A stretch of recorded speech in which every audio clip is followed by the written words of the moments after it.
西暦2020年、人間の世界をつなぐネットワーク。そこにはデジモンと呼ばれる未知の生命体が息づいている。 Hey, what's up, Tamers? My name's Dev from DevsUtopia, and here I'm going to bring you the deck list that landed me in 8th place for the official Bandai tournament hosted by TopCut on Discord. So there was roughly about 100 to 102 players on Sunday for the U.S. participants and everything before people dropped, of course, after getting their participation prizes. And basically, I had there was like 7 rounds. I had 5 wins, 2 losses, and I'm really shocked of how good I did because, you know, although it's 8th place, I get it. But this was my first webcam tournament. This is my first tournament playing Digimon in general because Michigan is a victim of the cough. And honestly, I'm just really happy with how I did. So without further ado, let's get this deck list started. We're starting off with our DigiEggs. We run 4 copies of Upamon. Upamon being the best, I think personally the best blue DigiEgg in the game. Because when your opponent has a Digimon with no Digivolution sources, you can just draw. Of course, it's once per turn, meaning it's not broken. But still, I think it's really cool to run 4 and then run 1 copy of Wanyamon. Wanyamon has the cool effect of giving your Digimon plus 2,000 power as long as your opponent has 2 Digimon with no Digivolution sources. And this might help when we get to Omnimon. It actually will make them 17,000 DP? 17,000 DP, which means if they do security check another Omnimon, it'll still survive. And then next, for our actual rookies, we run 4 copies of Alekmon. Alekmon being a vanilla, but a low-cost vanilla, which will help us starve our opponent of memory whenever we need to. A lot of times when I would hardcast Alekmon is when I was at 1 memory, so I can give my opponent 1 memory on their turn. Then we run 4 copies of Gomumon. Gomumon being the on-play Gomumon. This is just the alternate art that I got from the Dash Pack. But the alternate art is really cool to me. I'm a really big Gomumon line fan, so that's why I kind of went out of my way to try to get these. So Gomumon's on-play is really helpful. But in this deck and everything, you can actually not worry about just digivolving into Gomumon. Going from Upamon to Gomumon is actually beneficial because this is a Metal Garurumon control deck. So a lot of times, I'll go a little bit further in detail, but a lot of times when I'm at 0 and my opponent has a Tamer out, I would just hard cast Gomumon because it's 3 cost. They're going to end up at 3 anyway. You know, it's just like one of those conscious things of, okay, there's no point in starving them if they're just already going to be at 3. I also run 4 copies of the promo Gomumon. This Gomumon is really cool because it gives you a memory as long as if you trash one of your opponent's Digivolution sources. To be honest, Matt is the main way that we can get this off. But I think it's really cool because, you know, it's an inheritable. You know, it's still a free Digivolution, and it actually comes in handy. There's multiple times where I would hard cast Alekmon, use Matt, and then it would basically like end my turn, but then bring it back to my turn. So I would be at 1 memory, hard cast Alekmon, tap Matt because, you know, effect go off before everything ends, trash one of my opponent's Digivolution sources, Gomumon would go off and bring me back to 0. So that's a lot of times and everything. That's what I did during the tournament yesterday, was just deny memory at the most key moments. And then we run 1 copy of Gomumon, the other Gomumon. Now, the only reason I'm doing this is because 13 is better than, 13 rookies I feel like is good enough. I don't need 14. And then next for the champions, we run 4 copies of Grizzlymon, Blues Blocker. Of course, you lose 2 memory every time when you attack with it. But what's most important is they can still attack. That doesn't mean they can't. It's just you lose memory. And if you can hard cast something before your turn ends, you can use Gomumon, of course, to gain that memory back. And I usually only attack with these if I'm trying to swing for game. But 4 blockers is kept me alive multiple times throughout the tournament. Then we run 4 copies of Gorillomon. Gorillomon being 1 cost to Digivolve, and being really a good attacker as well. If there was multiple times where I would just attack with Gorillomon and still come out unscathed after the security check and everything. Of course, that's factored into luck, but there's been multiple times where I would need to dig for my Grizzlymon, so I would Digivolve a lot of my level 3s into Gorillomon trying to find my blocker. Next up, we run 4 copies of the uncommon Gomumon. I would never Digivolve Gomumon unless I knew that I had a metal in my hand, or I knew that I had metal somewhere within the deck and everything. Because if I see 2 metal Gomumons like trashed from a security and everything, that's why I'm like, okay, let me not Digivolve into Gomumon from my rookie. But there's been times and everything where I was put at 6 memory, I would swing with Omnimon, restand Omnimon, and since I had 6 memory, I would just play Gomumon and swing for game. So it's also a really good tool as long as you know that you have it. And, memory, getting to 6 memory isn't that hard as long as you kind of try to starve your opponent as well. I haven't had a hard time getting to 6. Sometimes during the tournament at least, a lot of people kept putting me around 5 or 4. So I would just use, Gomumon, Matt, etc. For our ultimates, we run 4 copies of Manzemon. Manzemon being one of our options to just turbo to Omnimon. And plus, it's a 5-drop with 6,000 DP. So if I ever had like a bad hand, I would resort to hard casting Manzemon, Digivolving Manzemon into Plesiomon, specifically, hopefully Plesiomon, and then trying to salvage the game as much as I can, because there's no mulligans in this game, so that's what makes it harder. And then we run 4 copies of the promo Weregurumon. Now, the reason I run the promo Weregurumon is because it has the when attacking effect. If this Digimon has Gomumon as a Digivolution card, unsuspend the Digimon. There's been games where I'm like, okay, I just need to try to swing for game or I'm going to lose. So I would use this guy as much as I could. But also his inheritable skill, count if you have 8 cards in your hand, you get security attack +1.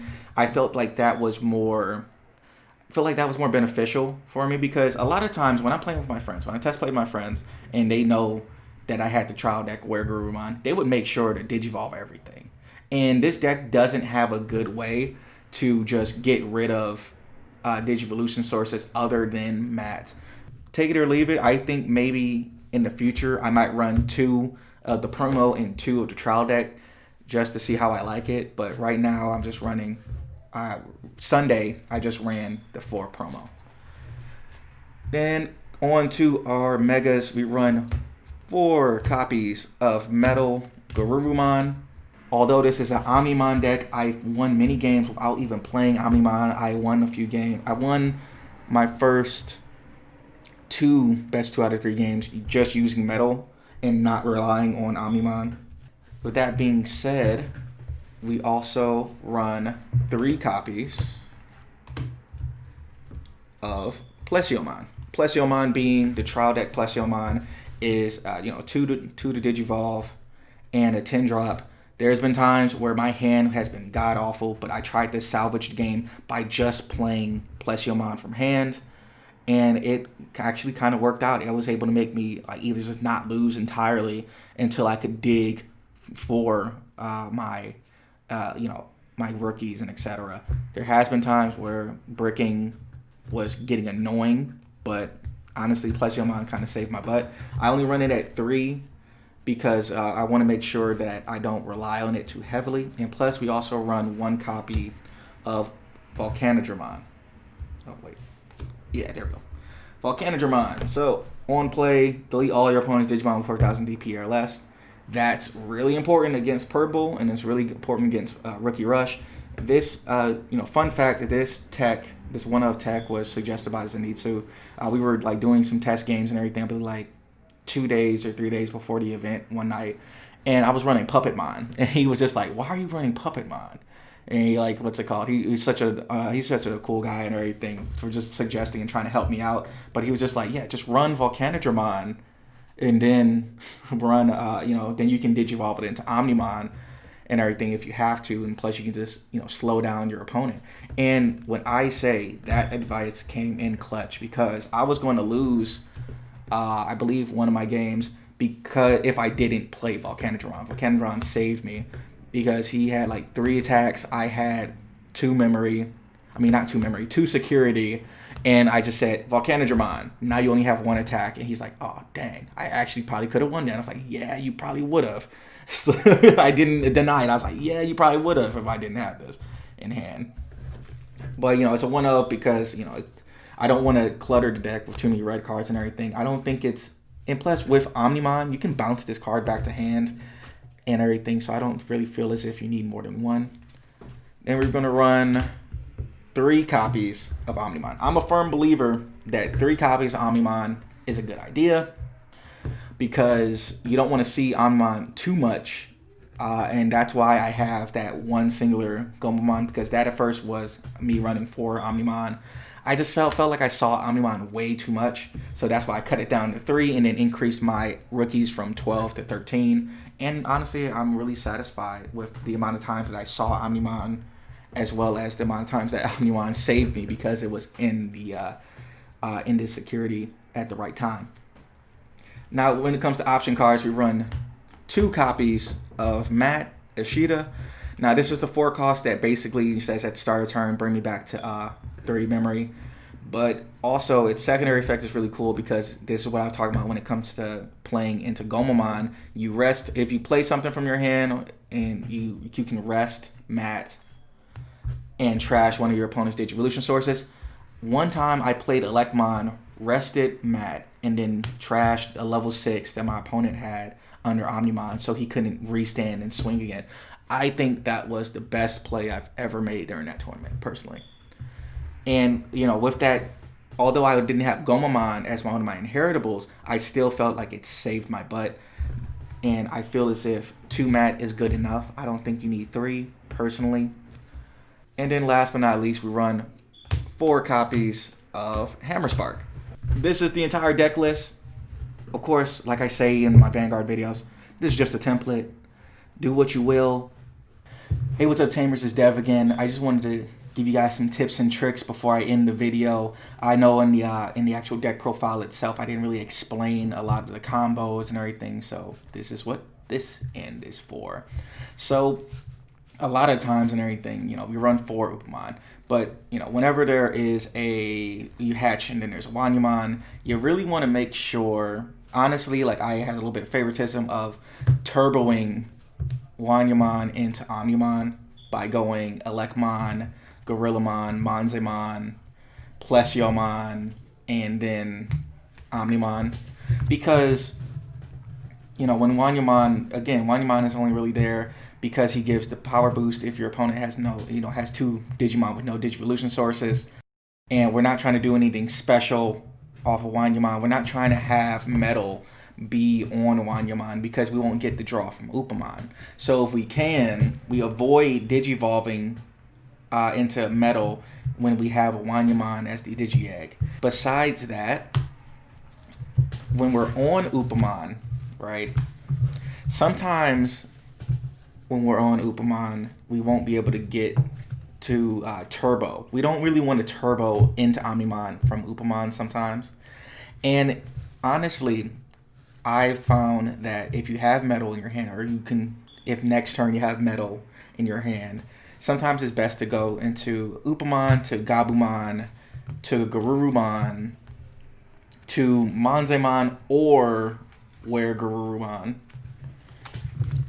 So yeah, Monzemon or Were Garurumon, and then go into Metal. This is the combo that I was talking about that really made it where I didn't have to rely on Omnimon as much. So basically, you would swing, play Gomumon, unsuspend that same metal Gomumon, and then swing again and play Gomumon and draw a card. And if you had, so let's say you had 7 cards in hand during the first swing, the second swing you'll have 8 because of Gomumon, and then you'll be able to get the security attack +1 and fulfill the requirements of the promo wear Gomumon. And that's like a lot of the combos that I did. And even when I was like, my hand was really bad, if I couldn't guarantee the metal and I really needed to draw cards, sometimes I would just go Alekmon or Gomumon, and then I would go Grizzlymon, hoped that I could find metal by that time, and then go Monzemon and metal. And then I would swing with metal and play Grizzlymon so I can return my blocker back to the field. I think that Metal Gomumon control is more what this deck really is compared to just a lot of other Omnimon builds. This isn't Turbo Omnimon. I'm just going to be completely honest. A lot of Turbo Omnimon runs 4 Plesiomon and 3 metal, but we're just trying to make sure that if we don't get Omnimon, we're not screwed. Speaking of which, against Rookie Rush, you really want to make sure that you can dig into your, Digivolve for low cost, Turbo as much as you can to try to get Volcanodramon so you can just play a Volcanodramon and get rid of a lot of those attackers. Like I said, Volcanodramon saved me during one of my games. I would have lost. I would have probably ended up with 4-3 or something, And honestly, I think this is a really good tech, especially since you can just go into Omnimon, swing, and add it back to hand, and then use it for future as well. So Volcanodramon is extremely handy in this deck. It's another Digivolution target for Omnimon. Now, when it comes to matchups, Red Omnimon is a really, it's like an uphill battle versus Red Omnimon, in my opinion. I would say that because I'm really inexperienced, I don't really blame my games on, bricking. You know what I'm saying? A lot of times and everything, I didn't brick. A lot of my 2 losses are mainly because I have little to no experience facing off against Red Omnimon. And I feel as if I were to, if I did more research, if I had more experience playing against Red Omnimon, I think I would have done a lot better. So I want to say, but I would say my last match during round 7 or the match beforehand, I can't remember which one specifically, they were using Red Omnimon, but what I did, utilizing Gomumon, I went from Upamon to Gomumon and then to Gorillamon. I played Alekmon from hand, and then since I had Matt on the field, I tapped Matt and then got rid of the level 6 that was under. He was playing. He played Volcanodramon, Digivolved into Omnimon, and everything. Ended his turn. I wasted my memory, went to Gorillamon, played Alekmon, tapped, and got rid of Volcanodramon from under his Omnimon, and that really saved my butt. So again, Matt is the only way that we trash Digivolution sources, by the way. You play something, or you use metal to play something, to on-play something, because even his on-play counts. When he plays something from Digivolution sources, it counts towards Matt. You can do a lot of crazy things, a lot of crazy combos with Matt. That being one of them, to just deny an Omnimon of their level 6 if they went from level 6 straight to Omnimon. A lot of people have a lot of Digivolution sources. When it comes to Red, I think it's really important to try to play 2 mats. That's why I play 2, because if I can speed through the process of getting rid of the trial deck Greymon that gives them a security +1, I think I would be in a better situation.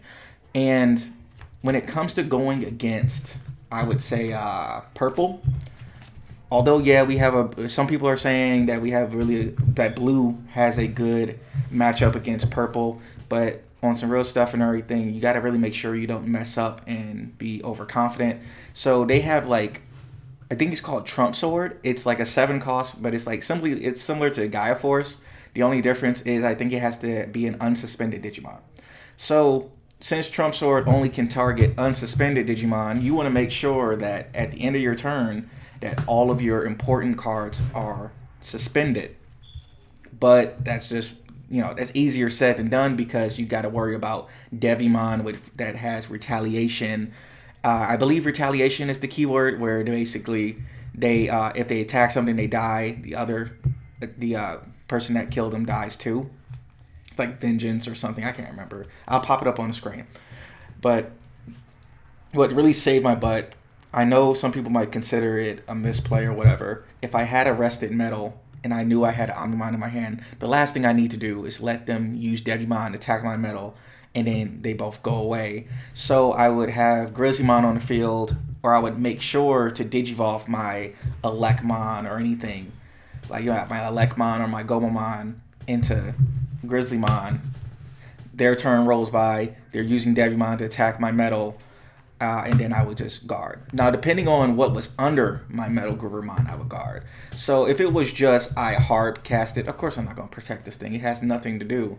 But a lot of times when I would play Gomumon, I would go Gomumon, wear Gomumon, metal, swing, play again. You don't have to go straight from Upamon all the way to metal every single time. There's going to be some games and everything where you have to go from your on play, your played. I don't know what is this, like Superior. I play Vanguard. I want to call it Superior Call so bad and everything. I digress. But you get what I'm saying. And yeah, you just really want to make sure you starve your opponent as much as possible with this deck as well. But besides that, I'm done chatting your ear off. Hope you guys enjoyed the video. And yeah, you guys take it easy. Peace.